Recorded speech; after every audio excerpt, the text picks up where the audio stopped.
This week, we're reviewing the most planted varietal in Tuscany, better known usually by the regions in which it's found.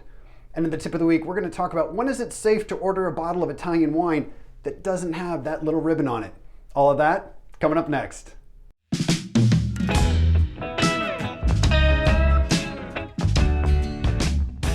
Hello and welcome to Wine This Week with Scott Leek. This week we're talking about Sangiovese, and this is the most famous grape made in the Tuscany region of Italy.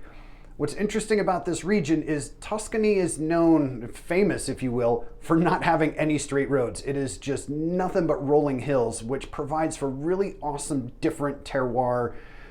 If you don't know that term, I'll link to the video below for the episode on Montalcino that I did where I talked about the word terroir and what does that mean. But basically all these rolling hills provide these different microclimates. There's different soil and different things that are going on that the same grape planted in two different areas very close together can have very different characteristics.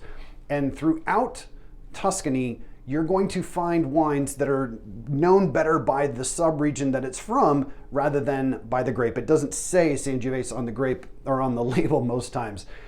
The two that we're going to do today in our head-to-head matchup are from Chianti Classico and from Brunello di Montalcino. These are two very well-known regions and probably the two best examples of Sangiovese. There are a couple other ones that if you're at a restaurant looking at the menu and it's nothing but Italian wines, you might find Rosso di Montalcino or Rosso di Montepulciano. Another one, and I talked about this in that Montalcino video as well, is you might see Vino Noble di Montalcino. That is Sangiovese. Montalcino di Abruzzo is a different grape that is the Montepulciano grape from the region of Abruzzo. So anytime you see the word di, like Brunello di Montalcino, it is Brunello from Montalcino. In this case, Brunello is actually a clone of Sangiovese as well. It's just the local word for it in Italy. So these are the exact same grape, different regions, very different styles. I'm excited to contrast these. Just to talk a little bit about Chianti Classico. So Chianti is a huge region within Tuscany, and the Classico region is separate from the rest of Chianti. So if it says the word Classico, that is more the original area that is up on the hills. So it's better, it's a little bit warmer, you got better slopes. They tend to be higher quality, so they have their own unique designation. So you can find Chianti and you can find Chianti Classico. It is a difference in region, but ever so slightly. This one happens to be a Riserva as well, so it has different aging requirements. Brunellos, by law, have to be aged for at least 4 years. So these tend to be a bit more bold and intense wines than Chianti. These should both be really good though. Both of these regions have this kind of gold ribbon around them that says the letters DOCG. I talked about that in the episode on Corvina or Valpolicella. So if you want a little bit more about that, link to those is below if you want a refresher on the DOC versus DOC designations. But these are two great Italian wines and I'm so excited to try these head to head today. Today's wines are the 2014 Chianti Classico from Monsanto. This is pretty easy to find Chianti. I think this is an excellent representation of Sangiovese. I've been drinking this producer for quite some time. I think I even was able to get this at Costco as well as my local grocery store. It's gotten more popular and it's gotten more expensive. I think I bought this for around $18 to $20. It might be closer to like 26 now. Great bottle of wine. The Brunello di Montalcino is from Bacchianetti. The Chianti is 14%, the Brunello is 15%. This is a 2014, this is a 2010. So we got some good contrast to have between these two, despite the fact that they are in different regions as well. But both of them are fully Sangiovese. So let's get started with the Chianti. So first off, really nice color on this. I'm gonna go kind of a medium ruby. I can see through the lines in the paper pretty well and you know, almost read the words underneath it, but really nice color on it. It's kind of almost Pinot-like, but not quite that light, but nice light color. The nose, something about Chiantis, particularly ones, or any Sangiovese, ones that have been aged for a little while, really get in there and appreciate the smell on these because the nose on these can be so fun and they can really evolve just over the course of the night. So don't just smell it once and then just drink it the rest of the night. Like keep smelling it, because these things can really change.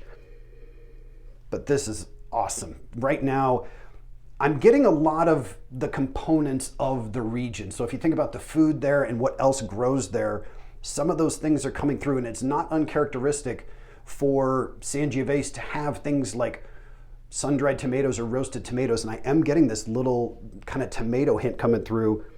There is some cherry and maybe some fig, so there's some fruit, but it's not as pronounced as some of these vegetal components. I'm getting even some black olive, which I think is kind of cool. There's a little bit of this kind of barnyard funk that I like as well. I mean, overall, I would just call this rustic. This has a nice rustic smell to it. There's some potpourri, there's some floral notes. It's just awesome. There's some good complexity to this. Let's give it a taste. Yeah, that's nice. Oh, that's nice.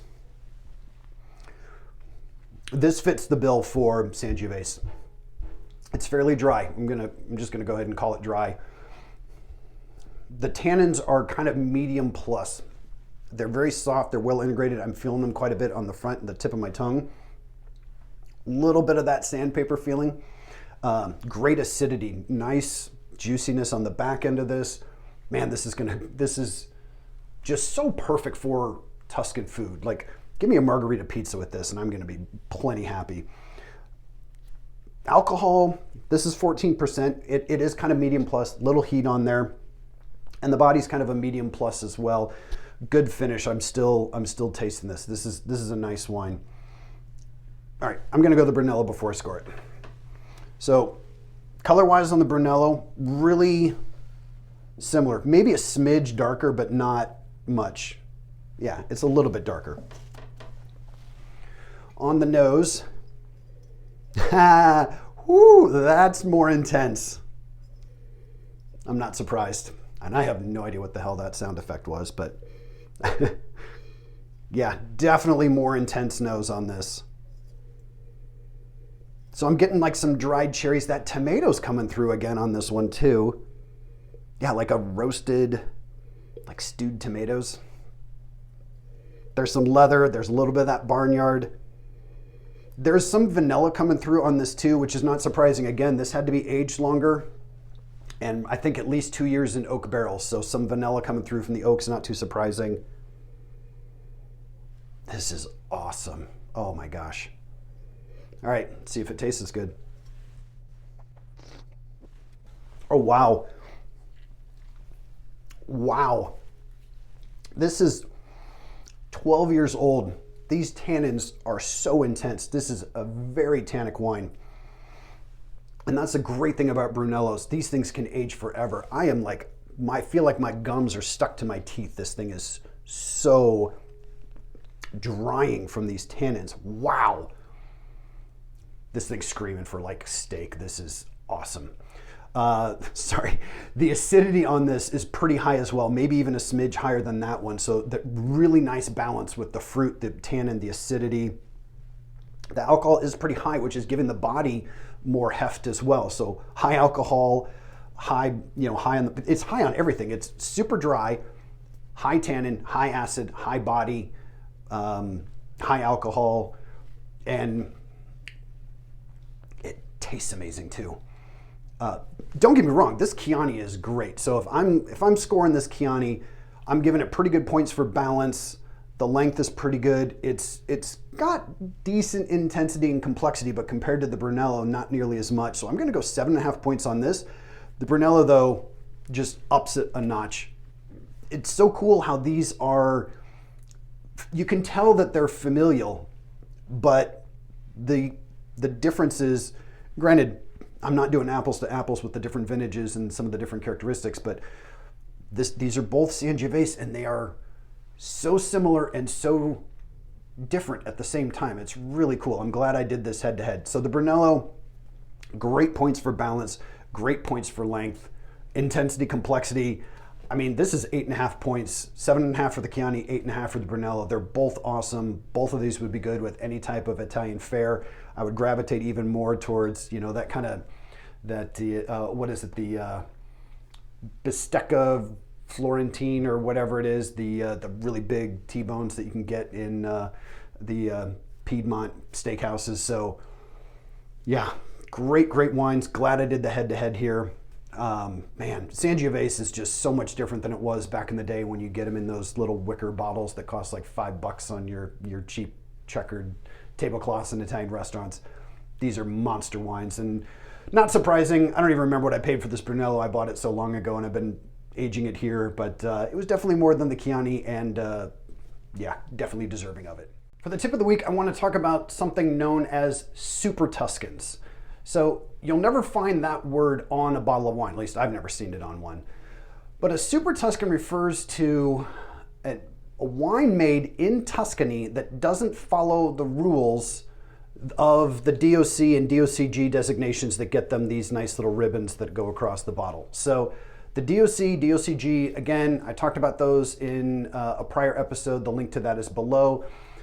But there are certain rules that if your wine is being made in these regions, it has to follow. For example, in Chianti and Chianti Classico and Brunello, you have to be at least 85% Sangiovese. You can blend a little bit, and actually at one point in time they required them to blend a little bit of some white grapes into it, just because they had so many of those white grapes and they had to use them.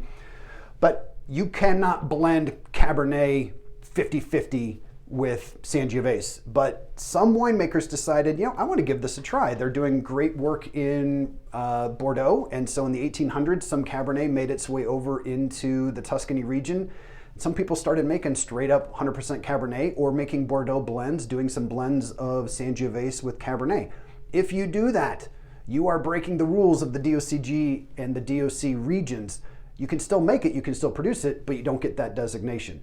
So if you are looking for something, if you love those Bordeaux blends and you want to try something that's maybe a blend of Sangiovese and a blend of Cabernet or Cabernet and Merlot, those are going to be, if they're coming from Tuscany, they're going to be known as Super Tuscans. And they're going to have a name on the label, like just some made up word, just kind of like The Prisoner or 19 Crimes or any of those blends that you find on the marketplace now that have some made up marketing name. The Super Tuscans do that as well. So that's usually how you're going to find that you're getting a Super Tuscan, is that it's got some clever name on it and it does not have any type of ribbon on it to indicate it is under one of the areas of control. But what's cool about this is that these winemakers have been able to experiment. So while the ribbon means something and it has some value, Super Tuscans are probably the one example where I would say you're really safe buying a Super Tuscan without having the ribbon on the bottle and know that you're probably going to get good quality. In fact, Super Tuscans tend to be pretty expensive. If you've ever heard of the wine Sassicaia or Tignanello, those are some of the first movers in the Super Tuscan movement, and you cannot find those under $100 anymore. More like $200 to $300. So Super Tuscans can be amazing. I generally recommend, if you're looking to buy an Italian wine, look for ones with those labels, but that would be the one example where you're safe to go outside that comfort zone and know that you're getting an awesome bottle of wine.